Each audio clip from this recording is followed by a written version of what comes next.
Boston's place in the underground music firmament is undeniable. From The Modern Lovers and DMZ through Galaxy 500, Dropkick Murphys, and of course, the Pixies. But perhaps the most Boston of all Boston bands is the one that broke the mold in 1979, broke up in 1983, and miraculously returned 19 years later to break it again. Mission of Burma. That's right, today we speak with Clint Conley, the band's bassist, co-vocalist, and co-songwriter.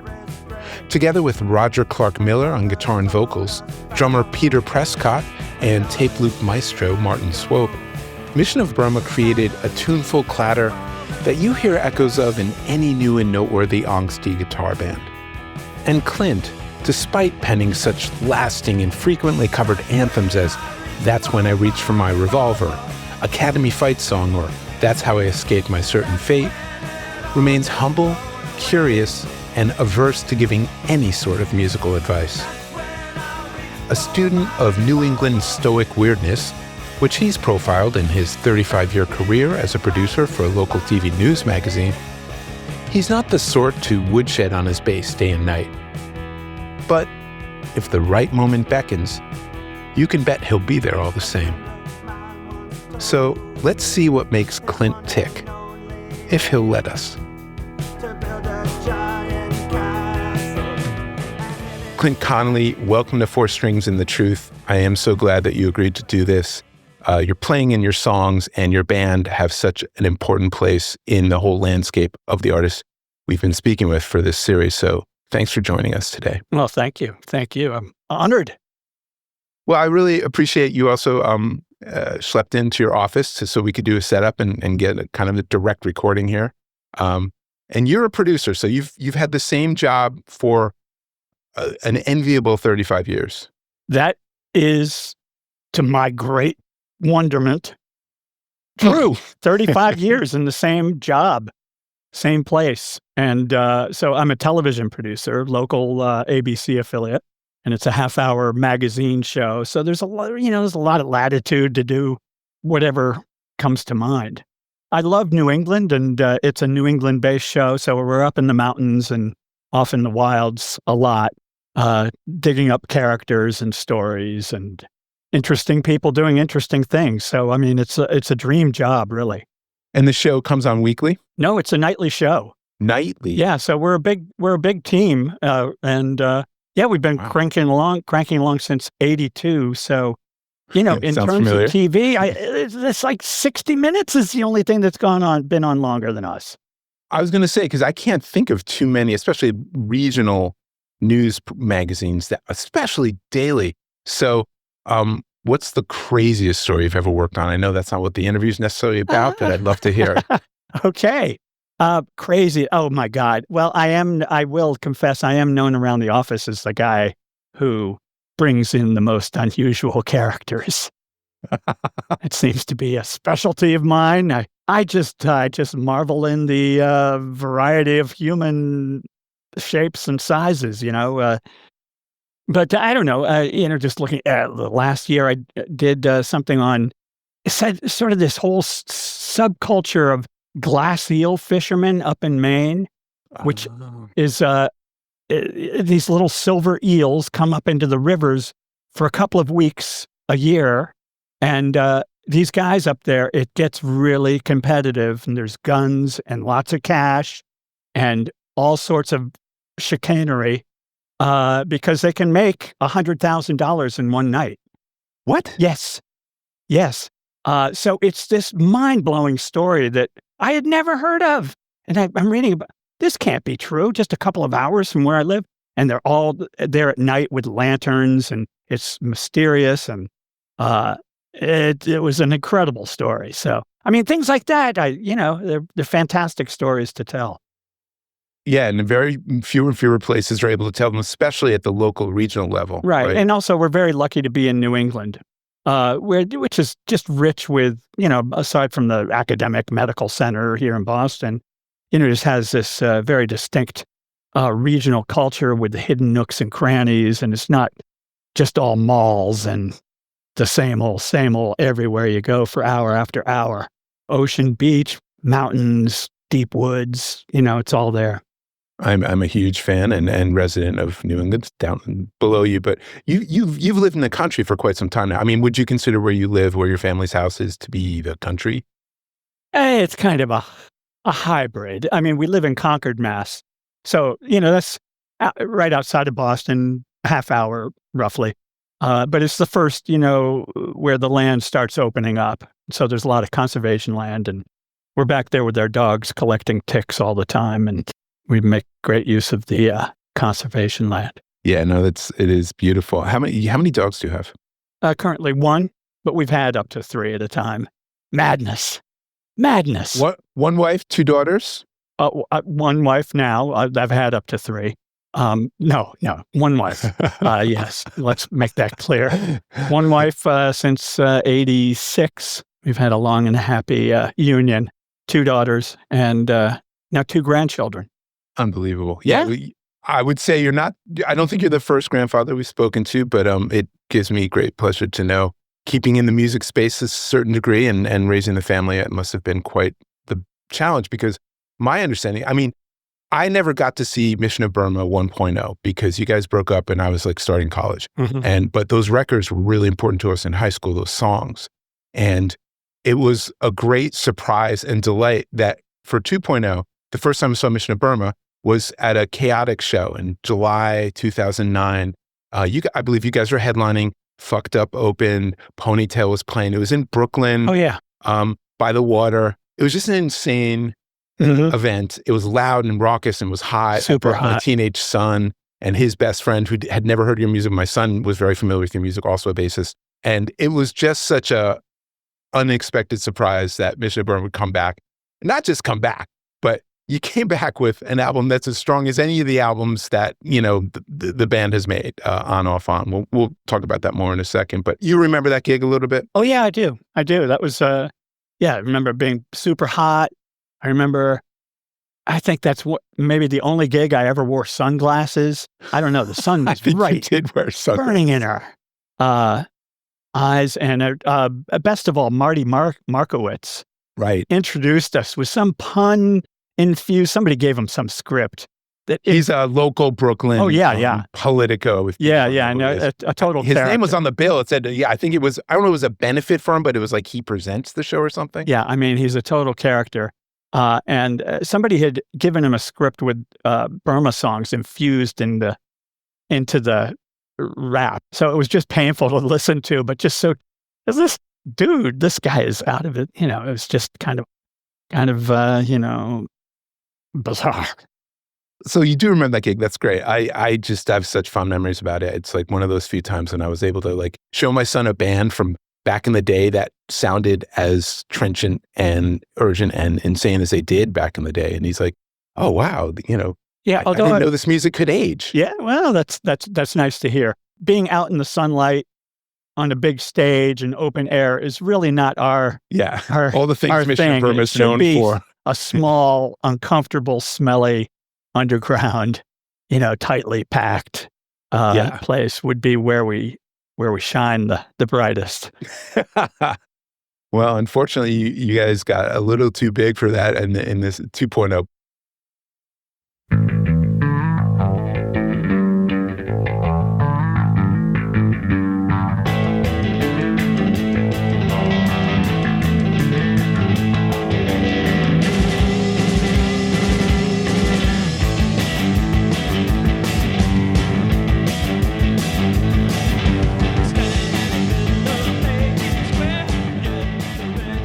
Your first foray into original music, from what I understand, was Moving Parts, which was a band that you moved to Boston to join after college. Yeah. And your future bandmate, Roger Miller's there. Some of the songs that he wrote during Moving Parts ended up moving into the Mission of Burma set as well, right? Yep.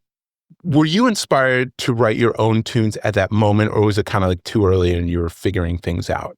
Yeah, I don't know. It was no, I was not. I was content. I was just excited to be playing in a band, playing original music. And when Roger joined that band, I was really excited to be in a band playing original music because we had a guitarist before Roger Then Roger came in. And hearing his music was the most exciting thing. I couldn't believe, it was just really electrifying for me.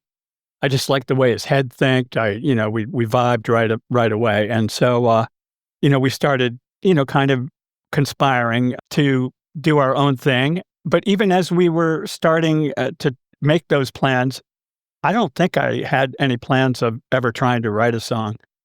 Yeah, that came as kind of a surprise to me, I think, after we had broken off and we started putting together songs.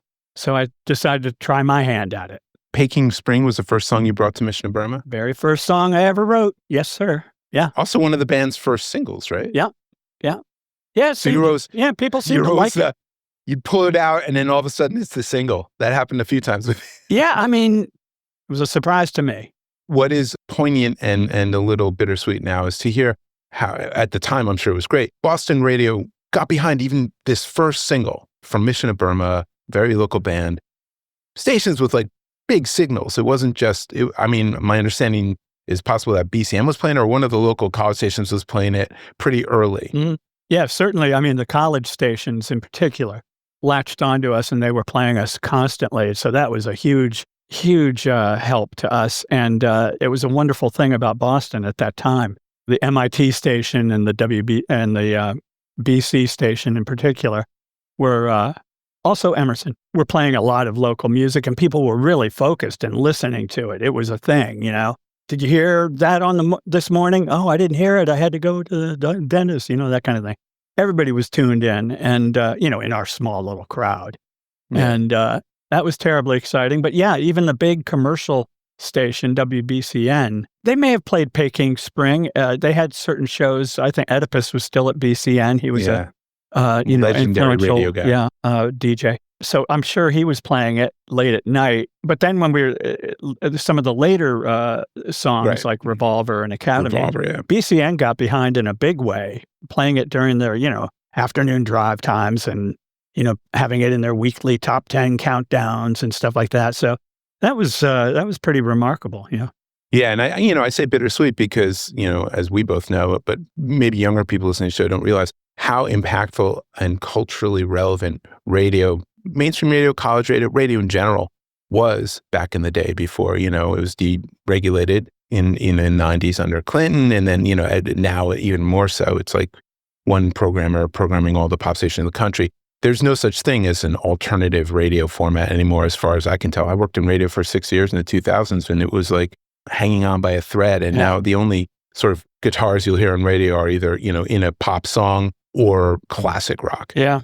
In some ways, though, to Boston, Revolver might be considered a classic at this point, in the same way that Where's My Mind by the Pixies is, or, one of those songs. Between the two phases of Mission of Burma, I think a lot of people might have come to learn about you through other people covering your songs. And it's a great measure of influence to think about it. I mean, let's look at the list here. Graham Coxon, Tommy Keene, an incredible power pop performer, R.E.M., Sugar, Catherine Reel, Screaming Trees, Down by Law, Soul Asylum, and of course, our friend Moby. Uh-huh. I know that you've had to comment on these different covers because in some ways that is how people came to know you, but which of these versions really thrill you of one of your songs? Well, I mean, all of them, I'm grateful that they did them, for sure. I don't know. The first thing that comes to mind, Moby did a dance mix of Revolver that was so, house, kind of, with female vocals wafting in and out. And so, I like that. I remember Catherine Wheels. I thought that sounded really good. Great vocal on that. Yeah, and the guitar sounded the way I wish ours sounded. That kind of thing. I'm sure I could come up with a better answer, but I can't remember. Bass lovers and especially bass players, we've got a new contest for you. We're giving away an Idiot Box Effects Blower Box Deluxe pedal. Now, this is an amazing bass-specific distortion pedal with clean signal blend and a low-pass filter, so it will stick out nicely in live settings. It comes in the original box and was used just once before I received a duplicate one. It's even got some 3M dual lock strips on the back, so it's pedal board ready. To enter the contest, please send a screenshot of you recommending one episode of this podcast, your favorite interview, in a publicly viewable place. That could be an Apple Podcast review, Spotify, where you can now leave comments, or on any social media platform. Send the screenshot to our email box, fourstringspod@gmail.com. That's FOUR stringspod@gmail.com. One winner will be selected at random. And sorry, but prior winners of a 4 Strings in the Truth contest are not eligible for this one. The contest begins today, and we'll announce the winner in 1 month.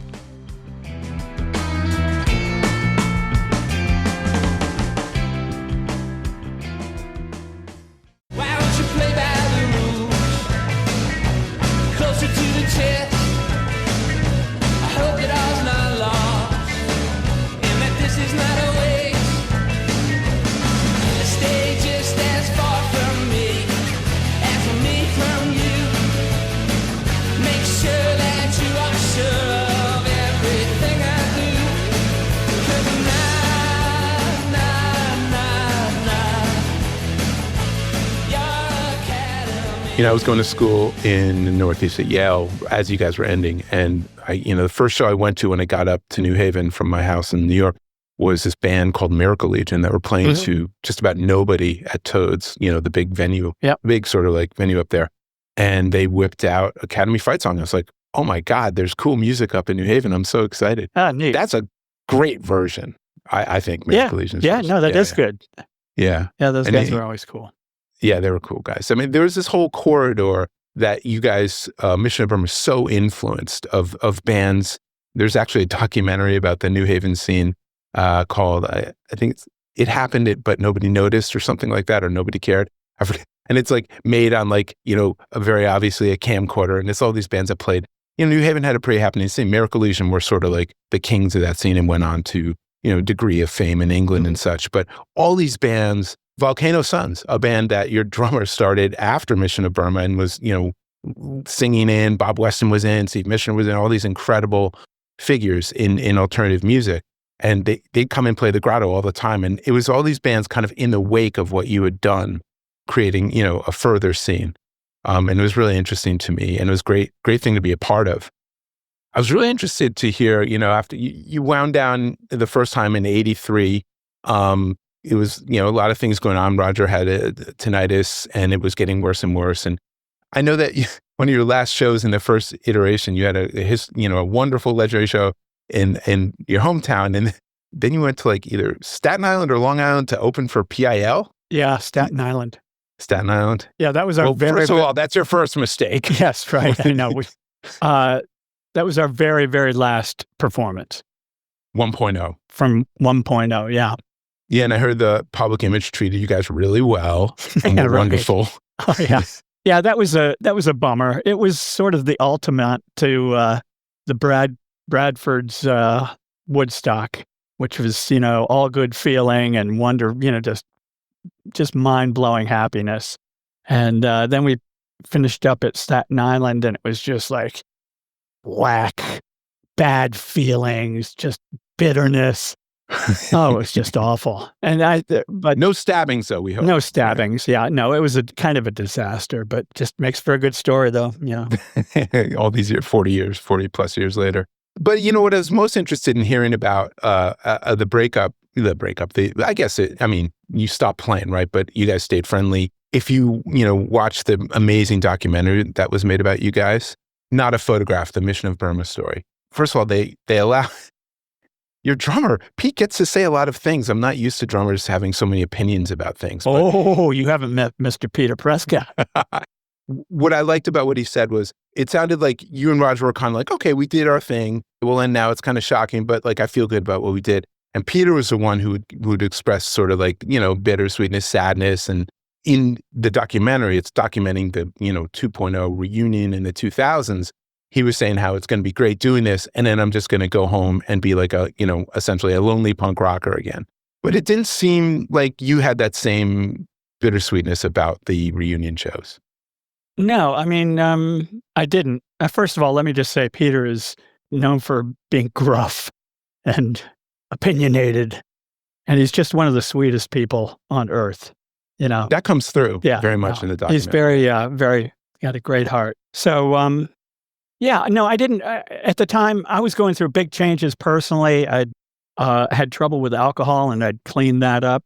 So that was in 82 while the band was still in full force. A year playing while I was, kind of adjusting to that, massive shift in my life, and really thrilled to found myself free of that.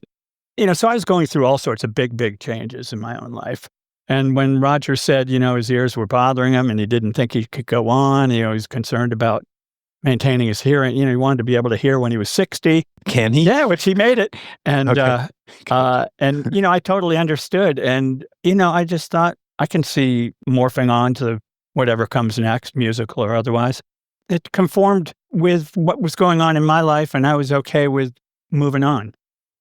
Right. And then you went to graduate school, got your graduate degree, broadcast journalism. I dabbled in a little musical stuff. I didn't know if I wanted to try producing and stuff like that, and did a few things, and I just thought, I'm ready to start something else here. Some folks we've spoken to on the podcast and who've gone through like long periods of not making music and coming back to it would still play every day. They walk around their house, there's guitars everywhere, they'll pick something up, they'll write something down, they'll put it out, or they'll not, they'll record it, it comes back later. In your case, it sounds like there's these big spells of productivity, and then like you go underground for a big period of time where the thought of sitting down with the guitar doesn't really come across. Yeah. Is that fair to say? I consider myself a little peculiar in that way. I look at my colleague Roger, and man, he is just music from the moment he gets up to the moment he goes to bed, and day after day, week after week, month after month, year after year. Whereas, I'm sort of intermittent. I'm sort of, when I'm in it, man, it's all there and it's intense. But I went into this long fallow period of, close to 20 years where, yes, I didn't really pick up the guitar, which doesn't surprise me. I was never, the instrument, I've never been, a virtuoso musician in that sense. I'm extremely musical. I can hear things. I figure things out in my head, that I'm hearing. So I have certain innate musical abilities, but playing is not particularly one of them. And that's a really interesting distinction. So you can work things out, you can hear melodies, you can interpret them, but you're sitting down and like doing scales or chords. Yeah, or that's so not me. Let me figure out this, new song or something. No, I'm extremely limited technically as a musician, but when I hear songs, I'm running counter melodies in my head to what I'm hearing.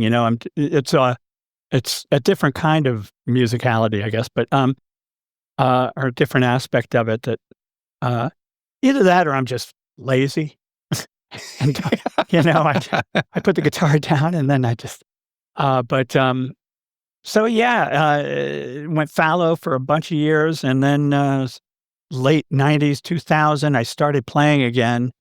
I just picked up the guitar after playing bass, guesting with Peter down in New York. That was with Volcano Suns? No, that would have been customized, I think. Okay. I'm not aware. Or it might have been Peer Group by that time. I see. Okay. But he was they were opening for Shellac in New York, and their bass player had trouble with bass player. What else is new?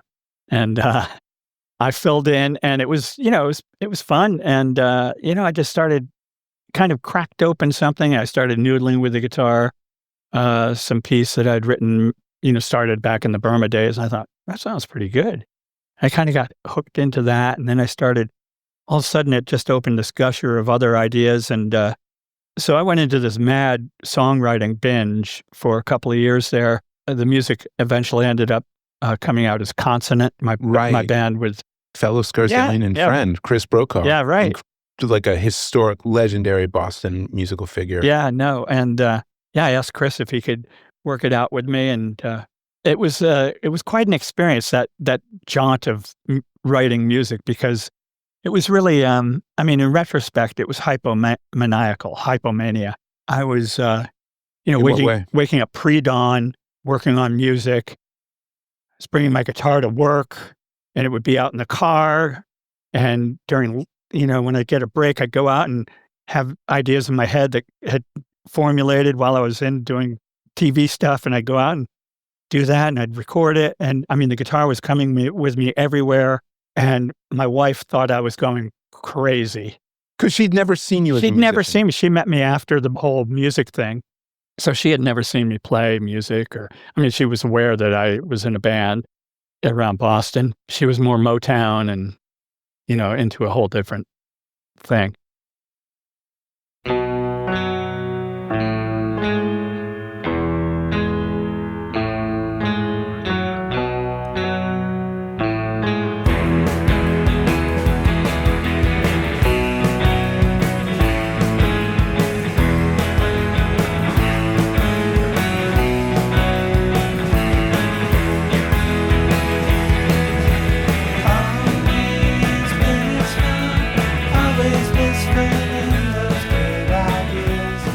So then when I started the band, and I don't know, it just the floodgates were opened, and concept of Burma reforming for a couple of gigs came across the transom, and that was contemporaneous with the work on consonant. Yeah, and so I thought, sure, why not? Let's see what happens.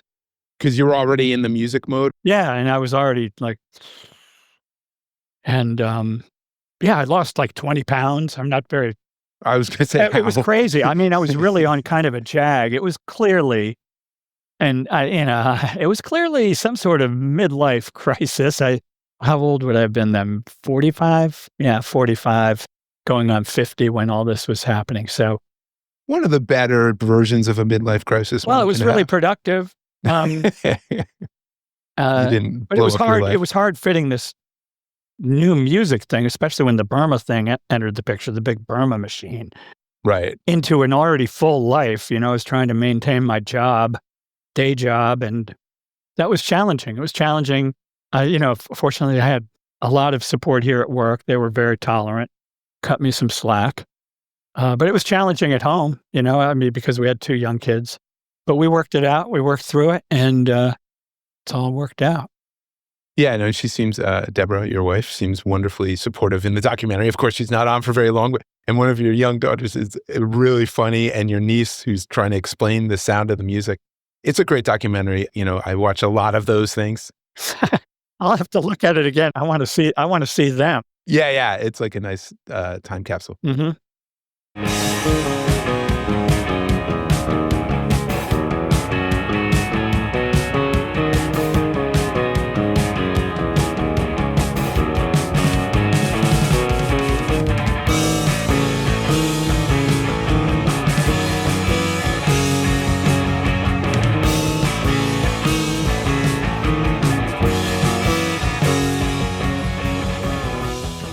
You've talked about in different interviews and stuff about being awed kind of by Roger's musicality and his songwriting and his aptitude with guitar. Yeah. I'm not sure that's the word you used. And then I guess downplay your own. But one of the things I noticed as a young bass player in 1980s when I heard Revolver, which got a lot of airplay amongst myself and my friends and bandmates, was it's the first song I've heard a bass solo in punk. Yeah. If you can call it a solo.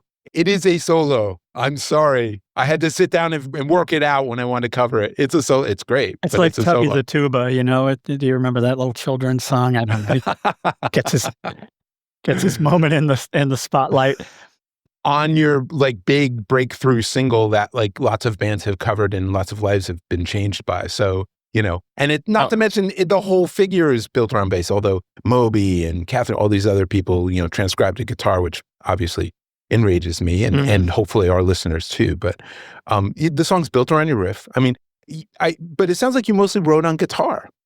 Yeah, I mostly wrote on guitar. It's embarrassing to call that a solo. It's a structure. No, I'll call it. It's a musical structure where I'm moving and Roger's not. I would hardly call that a solo. Which you do a lot in your music, but in that moment of that song, it's the only thing you can really pay attention to. Mm-hmm. Yeah, and I mean, there's almost something similar in Academy. The break is a series of fifth chords that Roger and I are playing the exact same thing up and down the neck. But like I said, I'm not technically a wizard on playing bass, but I will give myself a little credit. I really don't play bass like anybody else, in part because I'm secretly want to be a rhythm guitarist. And so it's all pick, it's all downstroke, it's a lot of picking, it's a lot of quick wristing, pick, occasional chords, but kind of coupled with a composer's melodic sense. I mean, it's no secret. I was kind of the Paul McCartney of the Burma, Lennon-McCartney. I was more melodic, I was just, I just... vocally and bass-wise, yeah. Well, yeah, I wrote songs that were, I was attracted to how melodies moved against certain chord patterns and whatnot. So, I have a good melodic sense, too, as well, so the lines aren't just following the root. They're kind of wandering around a lot. You and Roger's voices, if someone's not familiar with the music, somewhat similar, but then I can always tell, too, because you have this, melodic, higher pitched, and then I know you've mentioned that Certain Fate, another banger anthem that you wrote, and Sing On. It was inspired a bit by Buzzcocks, Pete Shelley. It sounds like him, and something a lot of maybe younger people of our generation don't realize is that Buzzcocks was many people's first exposure, after the Sex Pistols, which were kind of a thing that was one album and went away, but changed the world. But the Buzzcocks as an ongoing influence and as an early and ongoing influence was understated in America, as was Wire's influence, I would think. People don't think about them necessarily as influential as they really were, but when you listen back to back to like the Buzzcocks singles, it is like listening to like almost like a Squeeze singles compilation. It's just like melody after melody, banger. I hear that in a lot of the songs that you wrote, both in Burma and also Consonant as well. I mean, it's just, I was wondering, like in Consonant, one of the things that happens is that we don't have that sort of woolliness tone of the guitars, but there's a lot of intricate, playing back and forth between you and I guess Chris, right? Chris is the other. It was just you and Chris playing guitar on that, or no, yep. Winston Bremen on bass and from Mac Fuzzy, and Mac Cadane on drums. Right. I just let myself really dive deep into melody with Consonant, interesting chordings and running. It just seemed like very rich, loamy kind of melodic material I was working with there. Whereas Burma was kind of more astringent, more a little more arid. Loamy versus arid. Yeah. Beautiful. Yeah, it was rich, loamy, humid. This man has a graduate degree. Rich, loamy, humid atmosphere around those Consonant records. Yeah, no, it's definitely a different vibe, but I was wondering, like, was that a conscious decision? Hey, I'm going to like take my melodic influences and this sort of like intricate parts and like bring them into a new setting. It's not going to have as much noise, I would say noise and aggression necessarily as Burma, but it's intense in a different way. Was it a deliberate, I want to do this thing and this is my sound, or it's just what came out? Yeah, it's just what came out. Because when On Off On came out, everyone was like, holy shit, return to form. Anthemic, loud, intense. It was, I don't think very many people expected that album to be as good as it was, On Off On, when it came out. Yeah, I mean, I think we hit our real stride with the Obliterati. Yeah. Which I guess was the second one. Second after that. Yeah. Yeah, I mean, when we got back together, I was nervous about it, but I thought it was worth trying. But I was nervous that, whatever goodwill we'd generated to that point, and like people had built us into this kind of thing, and I was a little leery of, don't get too excited, Coming back and fucking it up. Yeah, exactly. It's like, now let's just temper our expectations here. Just curb your enthusiasm. Let's not go over. Because, but then when we hit it, to us, it felt like we were just right back up on that train at full speed.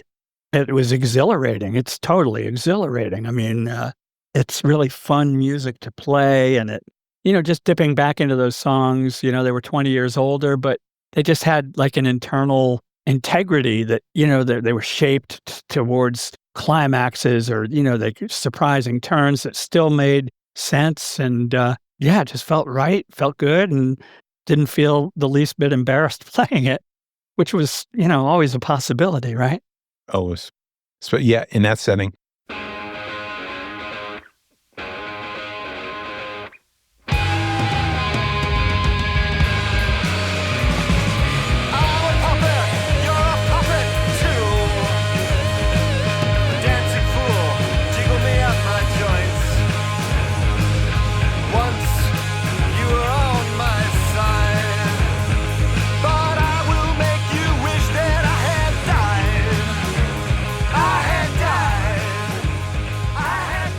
So was the songwriting process for, On Avant and Obliterati similar to the way you guys did back in the day? My sense is that individually write offline by yourself and then bring something into the room pretty far along. Mm-hmm. Is that a fair assessment of how it's done? Yeah, certainly in my case. And Roger to a large extent, although he was more open to input than I was. I mean, I was just... You're not? You're not? I am. No, of course I am, but I'm just so insecure. I just want it to be... I want to get it all together before I present it. It's just always embarrassing, even to the end. I got an idea. It's probably sucks, but that kind of thing. No, you're doing it wrong. You're doing it wrong. Do it like that. And Peter's process was completely different. He would bring in ideas, and mostly he and Roger would put them together. I'd find a part, but Roger was extremely generous, helping Peter tease out a lot of his songs. What did Peter compose on? Did he compose on like guitar, like back? You got me. Well, when he brought a song in to show it to you guys, how would he show it to you? Maybe a bass, maybe a guitar. I think early on it was more bass. He was very primitive in his skill, so he probably started out with the easier instrument. The bass, yes. And 4 strings in the truth. I meant to ask you. I've heard there's 3 somethings in the truth. I didn't even. Okay. Well, mine was what a is joke. That from? Okay, 4 Strings of the Truth was a joke, kind of like a snide reference to something that Bono from U2 said on a live record. All I have is this red guitar, 3 chords in the truth, or something like that. Terrible impression. And so I just thought it'd be funny. And then my drummer says, "Oh yeah, it's like Duff McKagan has a show called 3 Chords in the Truth," and I'm doing an impression of my drummer. And I was like, "Oh shit, I didn't know that. Now it sounds like I'm just copying him." Although, God bless, Duff McKagan's a cool guy, loves punk rock. We get it. But I wasn't trying to rip him off. I was trying to make fun of Bono, which is a very 80s influenced thing to do. So I guess I kind of totally get it. But I think there's an earlier reference outside of music. Sure. 3 somethings in the truth. And I'll have to look it up. Yeah, track that one down for me. Yeah. See, he's a producer to producer. Yeah, we can do some research.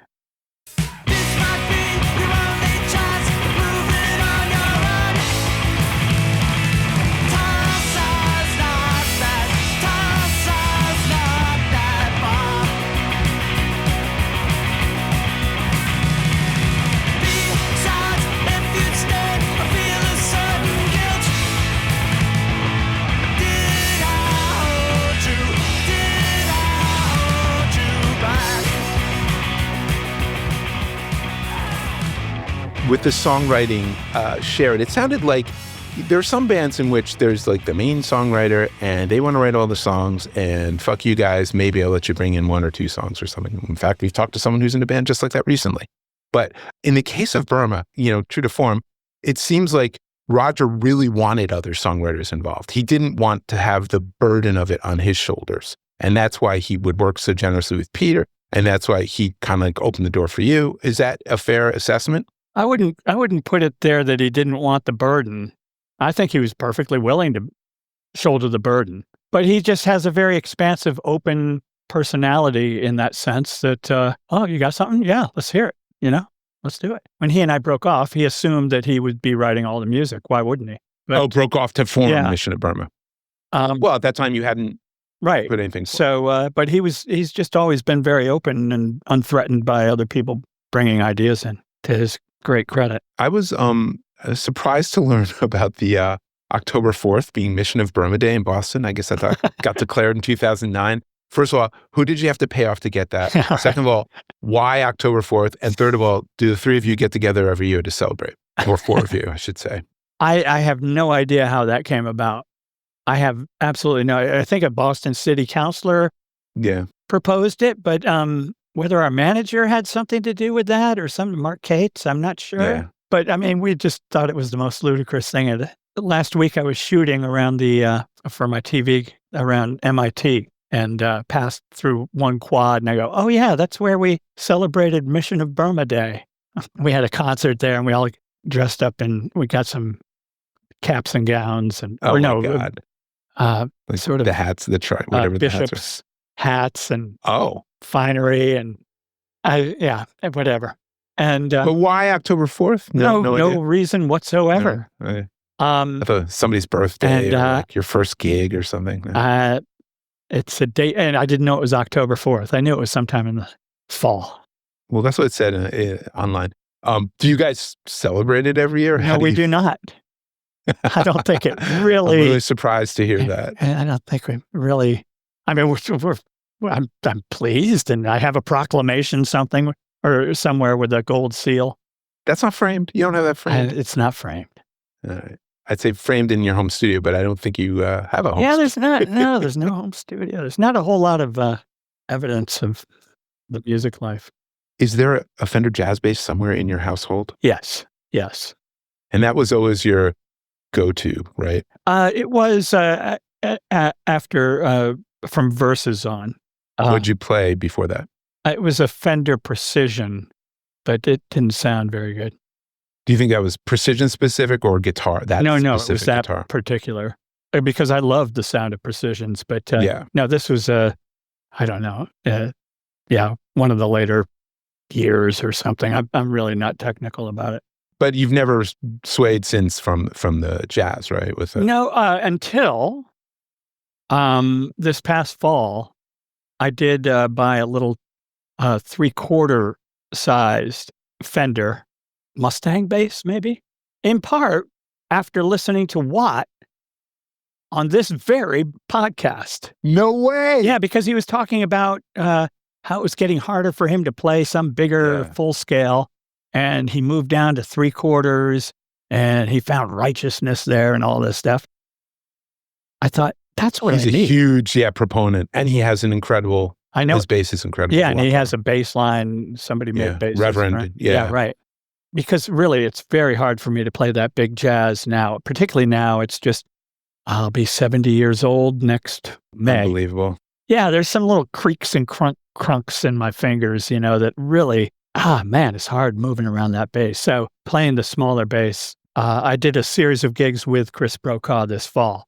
Oh, it's for his solo stuff? Yeah. And super fun. I didn't realize you were playing with him. Yeah, super fun. We played, a handful of gigs, maybe 4 or 5. Yeah, he asked me if I'd sign on for a little cluster of gigs, and super, super fun. And I used a little bass on a couple of those gigs, and it was just so much more manageable. I mean, there's a trade-off with the sound. The sound isn't nearly as rich or complex. I think if I recorded, I'd do it on the jazz. See, that's what, a lot of the 3/4 players say that. Although I think Watt, he records, and he said, I wouldn't want to promote a bass that I myself wasn't using both in the studio and live, I think is what he said about it. Well, yeah, I hear those basses are terrific. When you're playing with Chris, like in terms of like any other backline or equipment, what were you using, say? Just whatever's available. A lot of clubs have bass backline. They do, and that's, now, I haven't had very good luck with that. That's usually you amping. Yeah. But I borrowed an amp from a friend here in Boston, Zach Lazar from Black Helicopter. He's always been very helpful, helping me with my bass ignorance. I mean, the whole during Burma 2.0, I didn't own a bass amp. I was just using mostly Zach's Sun outfit. He had a Sun, I forget the name of it. Oh, Sun amplifier, like the big... Yeah. That sounded just beastly. It was just fantastic. And so he's always been generous in helping me with equipment when I needed it.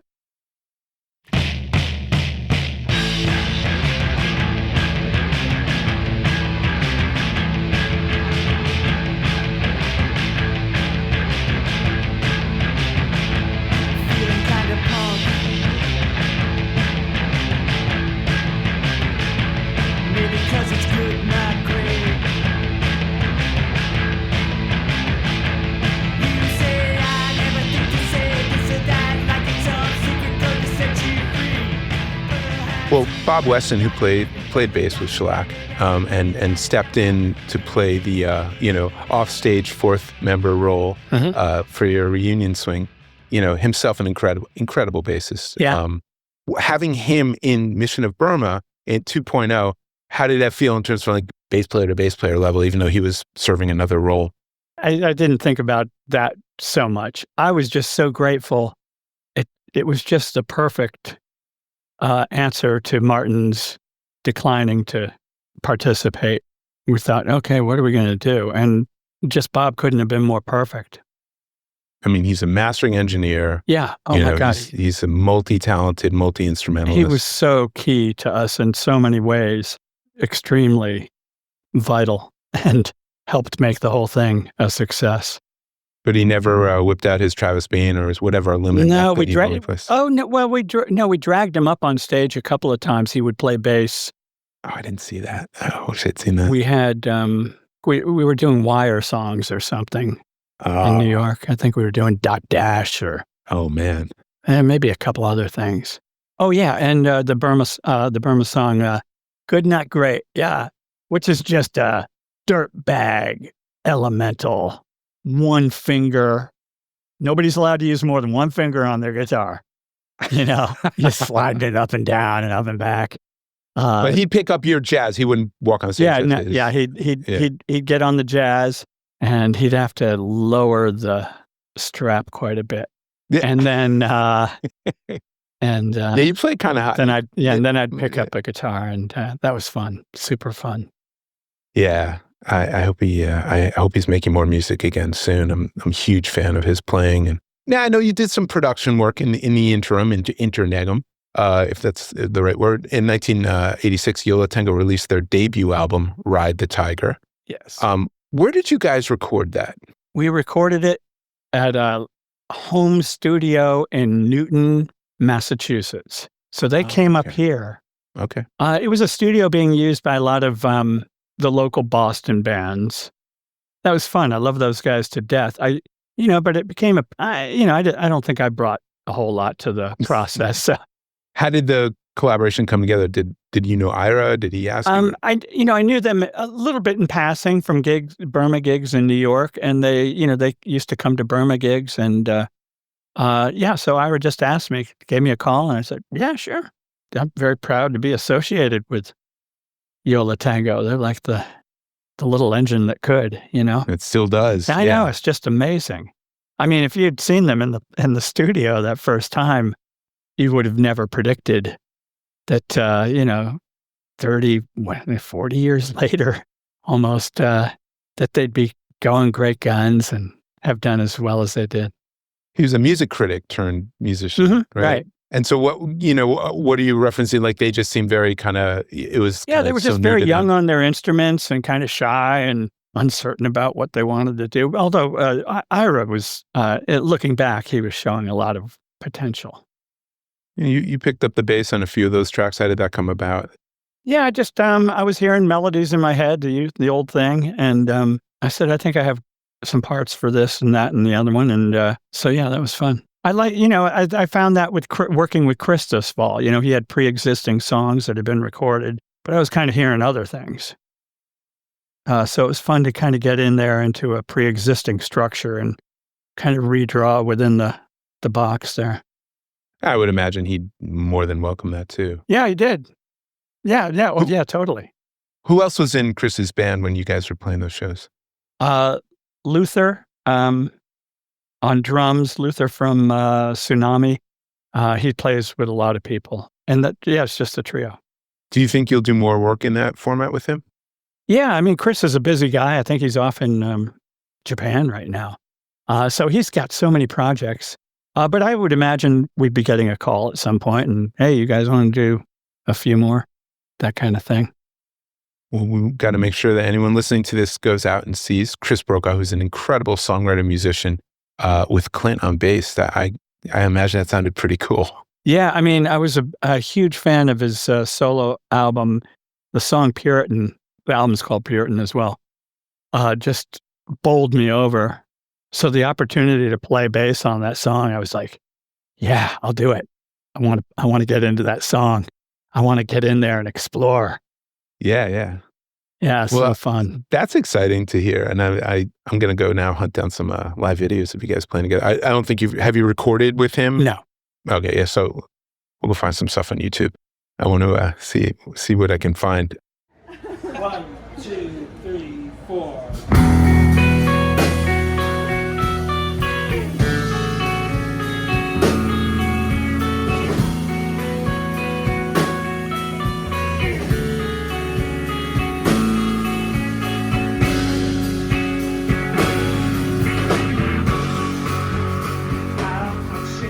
I mean, that speaks to Boston. I mean, it's just what an incredible scene. And, you know, watching your documentary and then seeing like Mono Man, you know, from The Liars on, it was such a underrated scene.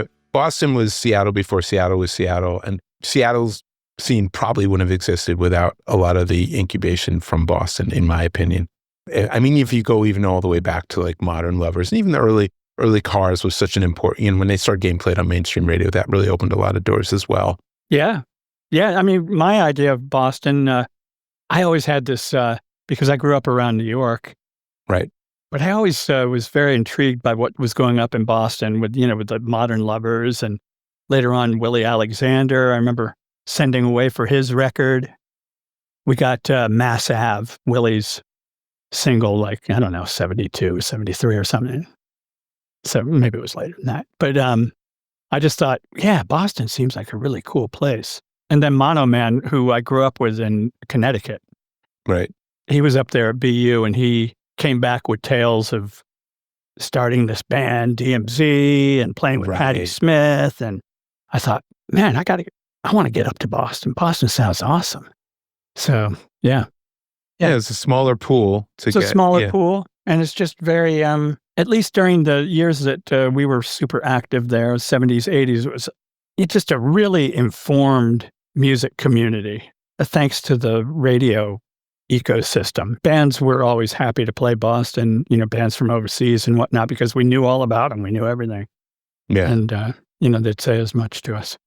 There are like 10 markets in the country where you could break an English band. Mm-hmm. Boston was one of them because of people like Oedipus. Yeah, we used to always get put on the bills with the latest British band to come through, The Cure and... Oh, okay. You play with The Cure? Yeah, and Gang of Four and Psych. Well, you guys are you and the Gang of Four. I mean, you and Hugo have...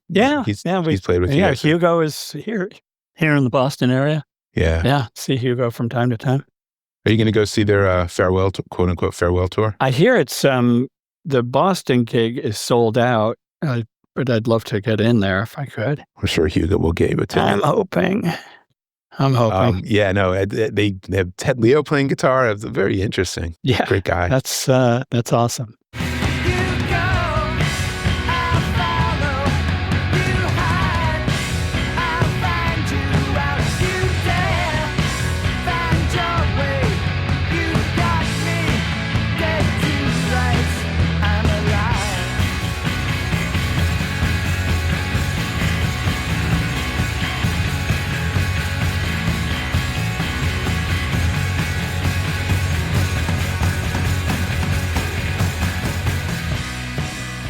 I hate to ask this. I'm going to have to.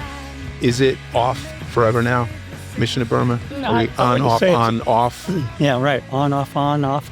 I wouldn't say it's never. I mean, none of us has, thrown a hissy fit or made any sort of proclamations. I don't think it's very likely, but yeah, I mean, who knows? Yeah, you don't know what life holds. I understand. You guys... You have to be inspired. Yeah, it's yeah. Plus, I don't know. Yeah, I mean, people are doing it. It's amazing. I mean, some of the older rockers out there. I mean, I saw Jesus Lizard recently, also releasing one of the strongest records of their career. Yeah, live, insane live, fantastic, just so consistent, so inspiring. Consistent. There needs to be a festival where it's like all these, back on their bullshit, amazing like bands releasing, fucking category changing albums 30 years into their career. Yeah. Well, one of the things we like to ask on this interview, because it's a podcast cliche, and I run a podcast company, so I have to abide by all the cliches. I mean, I'm sure you have younger relatives or friends, family members with friends who've said, "What advice? I want to learn how to play the bass, or I want to start being in a band." What advice would you give to that person? Clint is furrowing. I am really loath to give advice. I don't know. It goes against my whole thing. I just feel like I got nothing for you. You're on your own. Well, yeah. I don't even know what to say. Yeah, I don't know. I don't even know which way I want to go at that. But well, did your daughters pursue any sort of artistic careers? No. They're very casual music listeners. Well, it's presumptuous for me to say. It seems that it doesn't mean as much to them as it meant to me growing up. It's more casual. It's more consumable and in one ear, out the other. And there's no advice that's really going to, I don't know. I don't think advice is very helpful, to be honest. In any regard. Well, I mean, when it comes to something that's like music, which it's like a gift that you're given. And if you have it, yes, follow it. But somebody who looks up at the stage and says, "Wow, that looks like a good way to get girls," or, let me tell you, it ain't all it's cracked out to. No advice is going to help them get a music career. I don't know what all right. I'm saying. You're the first person to demur from that question. Yeah, I'm a total fail on that question. I know. We're definitely keeping. I've just, I've stumbled through myself, just one foot in front of the other. And I mean, when I was younger, it was the only thing I could possibly do. I'd gone to college. I got a degree in English, but I was just always I had to be in the music scene. It was just like not even a question. I had to be in that music scene. So it was an obsessive drive. Yeah, it was just going to happen. Well, I hope that drive never leaves you. We'd love to hear new music in any format. Who knows? Clint Conley, with Chris Brokaw, with Roger Miller, and Peter Prescott, whomever. It's been really a pleasure. And preparing for this, I thought, it's going to be easy because they didn't make that many records. And I'd start diving into the records. Like, I want to talk about all these songs. So, thank you for giving me so much material to work with. Thank you for giving us all this music. And I hope to see you on a stage very soon in some way, shape, or form. Well, thank you, Sandy. It's been a pleasure. I really appreciate it, Clint. Be well. All right. Thank you.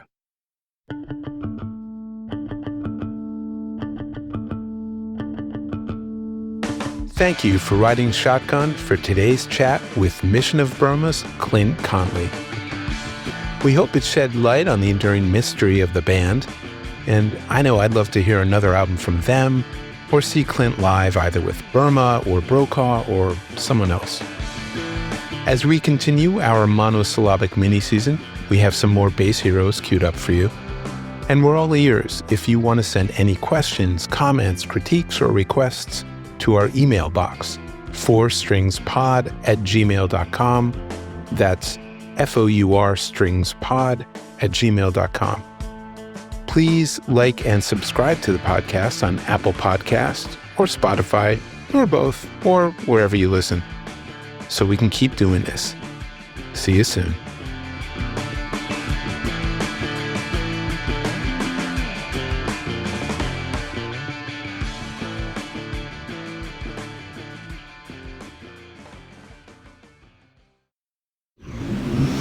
Audiation.